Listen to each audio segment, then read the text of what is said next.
క్రీస్తు ప్రభువారి దగ్గరికి ఆ తల్లి వచ్చింది. ఏమో అందరి దగ్గరకు వచ్చినట్లుగానే వచ్చిందేమో.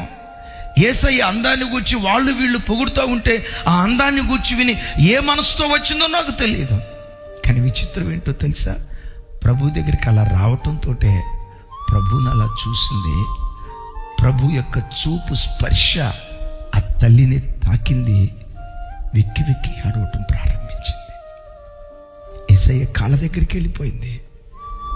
యేసయ్య కాళ్ళ దగ్గరికి వెళ్ళిపోయింది.